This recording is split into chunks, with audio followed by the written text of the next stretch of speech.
nice tribute. Yes, and we've got a nice new guest on our set, too. And great advice. We're thrilled to have her with us. That's and right. very timely, unfortunately. Very timely and very, very important to know these facts. You know, the U.S. Census Bureau reports that more than 700,000 women in the country lose their husbands to death and divorce each year, and the emotional pain is often replaced with panic when finances come into play. Yeah, but now there's hope in the form of a new book called Now That He's Gone, A Financial Therapist's Guide to Life After Loss by Beverly Tobocman. She's here to share how to achieve financial stability after the loss of a loved one. Beverly, thank you for being here. Yeah, what was the motivation for you to write this book?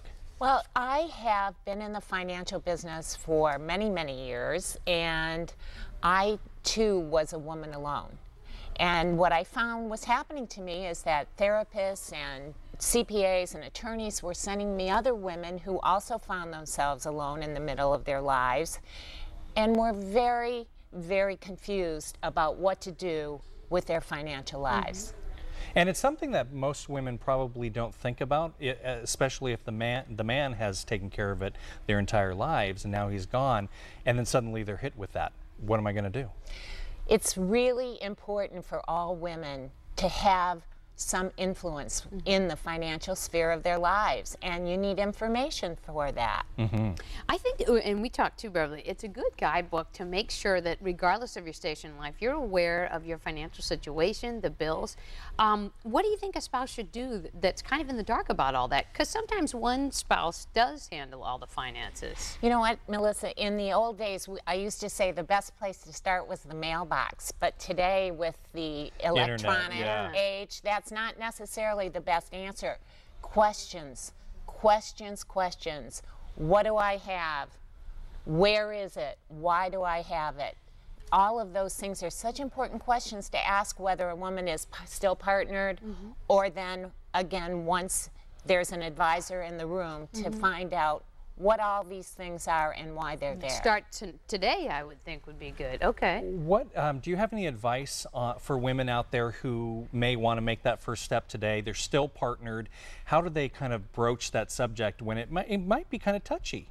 Kind of like, I want to know what's going on financially in our lives. It's sometimes a very difficult thing to do, guys, to ask why I'm not included in this conversation, and just simply say, the more information that I have, the more prepared for any life decisions I'm going to have to make along the way.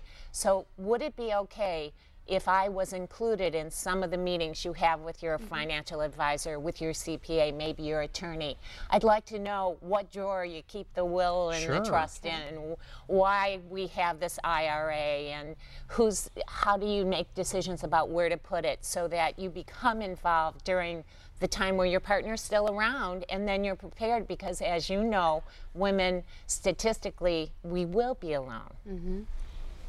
What you think there are support groups maybe that you can maybe join with other women? And I know that helped my grandmother. She actually became a very avid investor, started subscribing to Wall Street Journal, but talking about it seemed to help too. It's important to know that you're not alone and that there is help. If you open your door, you can find lots of groups to help you, both online and in person.